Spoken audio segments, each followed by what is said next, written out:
자, 다시 창세기로 돌아가겠습니다. 창세기 21장 22절에서 34절까지의 말씀인데요. 구약성경 27페이지에 기록되어 있습니다.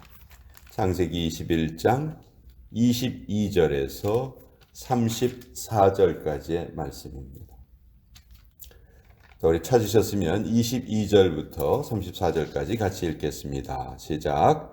그때 아비멜렉과 그 군대 장관 비골이 아브라함에게 말하여 이르되 내가 무슨 일을 하든지 하나님이 너와 함께 계시도다. 그런즉 너는 나와 내 아들과 내 손자에게 거짓되이 행하지 아니하기를 이제 여기서 하나님을 가리켜 내게 맹세하라. 내가 내게 후대한 대로 너도 나와 내가 머무는 이 땅에 행할 것이니라. 아브라함이 이르되 내가 맹세하리라 하고 아비멜렉의 종들이 아브라함의 우물을 빼앗은 일에 관하여 아브라함이 아비멜렉을 책망하매 아비멜렉이 이르되 누가 그리하였는지 내가 알지 못하노라. 너도 내게 알리지 아니하였고 나도 듣지 못하였더니 오늘에야 들었노라. 아브라함이 양과 소를 가져다가 아비멜렉에게 주고 두 사람이 서로 언약을 세우니라. 아브라함이 7 암양 새끼를 따로 놓으니 아비멜렉이 아브라함에게 이르되 이 7 암양 새끼를 따로 놓음은 어찌미냐. 아브라함이 이르되 너는 내 손에서 이 암양 새끼 7을 받아 내가 이 우물 판 증거를 삼으라 하고 두 사람이 거기서 서로 맹세하였으므로 그곳을 브엘세바라 이름하였더라. 그들이 브엘세바에서 언약을 세우매 아비멜렉과 그 군대 장관 비골은 떠나 블레셋 사람의 땅으로 돌아갔고 아브라함은 브엘세바에 에셀나무를 심고 거기서 영원하신 하나님 여호와의 이름을 불렀으며 그가 블레셋 사람의 땅에서 여러 날을 지냈더라. 하나님의 말씀입니다. 아멘. 자, 오늘 창세기 21장의 내용은 이제 브엘세바라는 지명이 어떻게 유래가 되었는지 그것을 이제 설명을 해주는데요. 보통 우리가 이스라엘의 국토의 경계를 설명을 할 때 단에서부터 브엘세바까지 이렇게 말을 자주 하죠. 단은 이스라엘의 최북단에 있는 도시의 이름입니다. 브엘세바는 최남단에 있는 도시의 이름이에요. 그러니까 그 사막지대에 있는 그런 도시가 브엘세바인데 이 브엘세바의 이름이 어떻게 정해지게 됐는가? 보통 브엘세바는 맹세의 우물이다 그렇게 해석을 하기도 하고요. 또 7개의 우물이다 그렇게 해석을 하기도 합니다. 어쨌든 그런 특별한 지명을 지니게 되었는데 그 유래를 지금 설명을 해주고 있습니다. 자, 지금 이때는 어떤 때냐면요. 아브라함이 100세가 되기 1년 전에 하나님께서 천사를 보내서 아브라함과 사라에게 약속을 하나 해주시는데 1년이 지나면 아들을 낳을 것이다 이렇게 약속을 해주세요. 그런데 하나님의 이 약속이 있은 후에 하나님께서 그런 약속을 해주셨으면 이제 1년 후면은 아이가 태어날 거니까 좀 먹을 것도 풍성히 좀 준비해 주시고 그러시면 좋으실 텐데 그 귀한 약속을 주셨는데 그 다음에 어떤 일이 벌어지냐면 기근이 찾아와요. 그러니까 기근이 찾아왔기 때문에 어쩔 수 없이 아브라함이 자기의 거처를 옮겨갑니다. 어디로 옮겨가냐 하면 블레셋 땅으로 가요. 블레셋 땅으로 가는데 그 블레셋 땅에 가서 또 어떤 일이 벌어졌냐 하면 이제 1년 후면은 아기를 낳을 그 사라를 자기 누이로 속이고 거기서 또 한 번 아내를 빼앗겨요. 이때 이 사라를 아내로 맞이하려 했던 사람이 오늘 본문에 등장하는 아비멜렉입니다. 그랄 왕 아비멜렉. 이 그랄은 블레셋 지역의 땅이에요. 이때 하나님께서 이제 강권적으로 개입을 하시죠. 그래서 아브라함이 이제 다시 돌아와서 이삭을 낳은 후의 일입니다. 자, 이때 보면요, 아비멜렉이 아브라함을 다시 한번 찾아옵니다. 잘 생각해 보세요. 아무리 아브라함이 세력이 컸다 할지라도 아비멜렉은 한 나라의 왕이고요. 아브라함은 거기에 비하면 규모라든지 이런 거를 비교할 수가 없겠죠. 보통은 왕이 백성을 찾아갑니까? 백성이 왕을 찾아갑니까? 보통은 백성이 왕을 찾아가서 어떤 이걸 도와주세요 이렇게 부탁을 하는 경우가 많죠. 근데 오늘 본문을 보면 반대로 아비멜렉이 아브라함을 찾아옵니다. 왜 찾아왔을까? 아비멜렉이 무슨 소식을 들었냐면 아브라함이 100세에 아들을 낳았다는 그 소식을 들은 거예요. 그리고 이미 그 이전에 자기가 사라를 아내로 취했을 때 하나님께서 자기의 가문에 나타나셔서 꿈속에서 어떤 말을 해주셨고 또 태를 닫으셨다가 또 태를 열게 해주시고 하는 그런 것을 다 경험을 했거든요. 그러니까 아비멜렉의 입장에서 아브라함은 이건 보통 사람이 아니죠. 친하게 지내야 될 사람인 거예요. 그래서 아비멜렉이 아브라함을 찾아와서 화친조약을 맺자 이렇게 부탁을 해요. 그런데 놀라운 것은 보통은 왕에게 이런 부탁을 들었다면 아이고 제가 먼저 부탁을 드려야죠. 왕께서 원하신 대로 하시옵소서 이렇게 말하는 게 일반적이잖아요. 근데 25절을 보면 아브라함이 아비멜렉을 책망을 합니다. 한 나라의 왕을 지금 책망을 하고 있어요. 무엇 때문에 책망하느냐? 당신의 종들이 내 우물을 뺏었습니다. 내가 판 우물을 뺏었습니다. 이렇게 책망을 해요. 쉽게 말해서 그 우물을 나에게 돌려주시오. 그런 말이죠. 자, 그랬더니 이제 아비멜렉이 당황해서 난 그런 일이 있는지 전혀 몰랐다.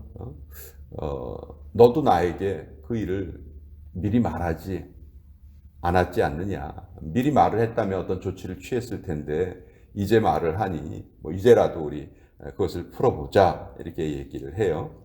그랬더니 이제 27절에 아브라함이 이제 언약을 세웁니다. 그때 7 암양 새끼를 따로 놓고 너는 왜 이 7 암양을 따로 놓았느냐 그랬더니 30절에 아브라함이 이르되 너는 내 손에서 이 암양 새끼 7을 받아 내가 이 우물 판 증거를 삼으라 하고 네 종들이 가지고 있는 그 우물은 내 것이다. 내 것이다. 내가 지금 이 암양 새끼 7을 너에게 줄 테니까 네가 이것을 받고 그것이 내 우물이라는 것을 네가 정확하게 이야기해라. 그것을 선언을 해라. 이런 뜻이죠. 그래서 이제 여기에서 이제 계약이 맺어지고 부엘세바의 7 그 우물, 맹세의 우물이라는 그 부엘세바가 이제 아브라함의 소유가 되는 거죠. 이 부엘세바는요, 이 이후에도 아주 중요한 위치를 차지하는데 야곱이 아브라함의 손자였던 야곱이 이제 형 에서를 피해서 하란 땅으로 가는데 그때 어디에서 출발을 하냐면 부엘세바에서 출발을 합니다. 또 나중에 요셉을 만나려고 애굽에 내려가는데 애굽에 내려가기 직전에 이 부엘세바에서 제사를 드리고 애굽으로 가요. 그러니까 이 부엘세바는 애굽에서 이스라엘로 가는 그 딱 길목에 있는 아주 중요한 도시로서 지정학적 위치가 아주 좋은 곳입니다. 그래서 아브라함을 왜 아비멜렉이 찾아왔는가? 아까도 설명을 드렸지만 아브라함이 보통 인물이 아니라는 것을 아비멜렉이 알았기 때문에 미리 찾아와서 이렇게 아브라함과 조약을 맺습니다. 자, 이때 아브라함이 아비멜렉을 만났을 때 어떻게 그렇게 당당할 수 있었는가? 우리가 그것을 좀 생각을 해봤으면 좋겠어요. 불과 1년 전만 해도 아브라함은 아비멜렉이 다스리는 그 땅으로 가서 흉년을 피하려 했고, 또 자기가 죽을까봐 아내를 누이라고 속이고 불과 1년 전에 그런 행동을 했던 사람이에요. 참 비겁한 행동을 했던 사람이죠. 근데 1년이 지난 지금 오히려 아비멜렉이 아브라함을 찾아왔고, 또 아브라함은 그 찾아온 아비멜렉을 책망을 하고 또 빼앗겼던 우물까지 되찾습니다. 자, 불과 1년 만에 이렇게 큰 차이가 생겼어요. 도대체 어떤 변화가 있었길래 아브라함이 이렇게 상반된 태도를 보이는가? 그것을 좀 생각을 해봤으면 좋겠는데요. 이 중간에 무슨 일이 있었냐면 아브라함이 이삭을 낳았습니다. 그러니까 아브라함은 이 이전에 아비멜렉을 찾아갔을 때에는 하나님의 약속의 실현을 아직 맛보지 못했던 때죠. 그러나 지금 아비멜렉이 찾아왔을 때는 이미 하나님의 약속을 자기의 눈으로 확인했던 때예요. 이삭을 낳았던 때죠. 그렇기 때문에 하나님의 약속의 성취를 보았기 때문에 아브라함의 태도가 이렇게 극적으로 바뀔 수 있었다는 것이죠. 이건 우리들에게 참 중요합니다.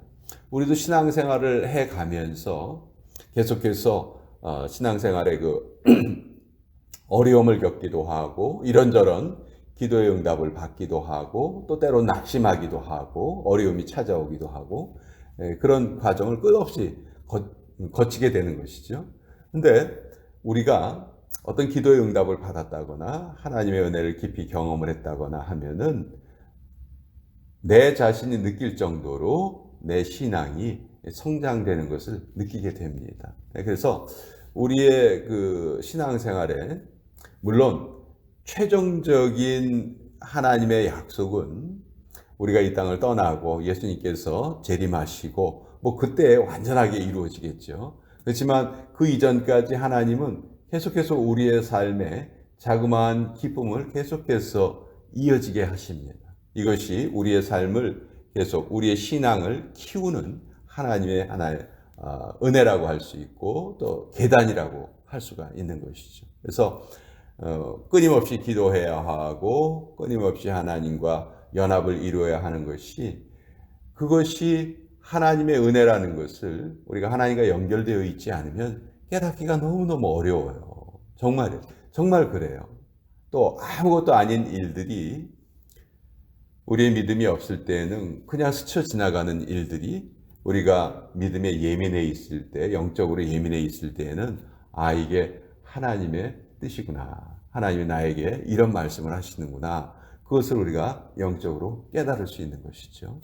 그것이 항상 일어나면 좋을 것 같은데 우리에게 항상 일어나지는 않아요. 그렇지만 그렇다고 해서 그것이 또 끊어지지도 않습니다. 아브라함의 생애를 보면요. 하나님께서 약속을 주시면 꼭 그 약속 다음에 뭐가 따라오냐면 어려움이 따라와요. 그렇죠? 가나안 땅에 왔는데 기근이 생기고 또 이삭을 낳을 것이다. 약속을 주셨는데 그 다음에도 또 기근이 생기고 그러니까 계속 하나님의 약속과 어려움이 계속 함께 찾아오는 것을 우리가 보게 돼요. 그때 그 어려움에 낙심하지 않고 아브라함은 그 어려움에도 하나님을 계속 신뢰하는 그런 모습을 보입니다. 그럴 때 하나님께서는 그 어려움을 해결시켜 주시기도 하고 또 그 어려움을 오히려 더 좋은 것으로 바꿔주시는 모습을 우리가 보게 되죠. 우리가 신앙생활을 할 때 자꾸 걸려 넘어지는 부분이 바로 이 부분이에요. 우리가 신앙에 열심을 낼 때 내 삶의 여러 부분이 모든 것이 다 좋아질 것이라는 우리는 잘못된 환상에 빠지기가 참 쉽습니다. 그렇지만 성경에 나와 있는 이런 신앙의 영웅들의 스토리를 우리가 잘 생각을 해보면 반드시 하나님의 약속은 고난과 함께 찾아오는 것을 우리가 깨닫게 돼요. 그리고 그 고난은 이런 의미예요. 하나님께서 이 약속을 주셨는데 네가 진정으로 하나님의 그 약속을 신뢰하는가? 그것을 우리에게 하나님께서는 증명해 보이기를 원하시는 것이죠.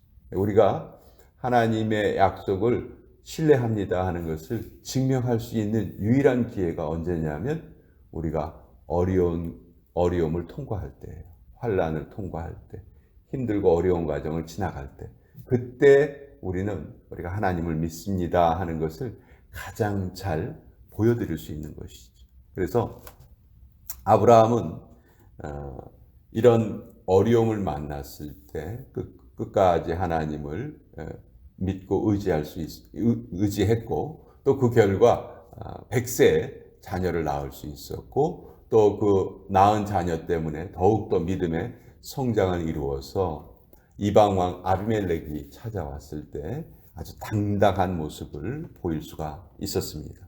그리고 33절을 보면 아브라함이 부엘세바에 에셀나무를 심었다 이렇게 되어 있습니다. 에셀나무를 심고 거기서 영원하신 하나님 여호와의 이름을 불렀다. 이 여호와의 이름을 불렀다는 것은 하나님께 예배를 드렸다는 그 표현이거든요.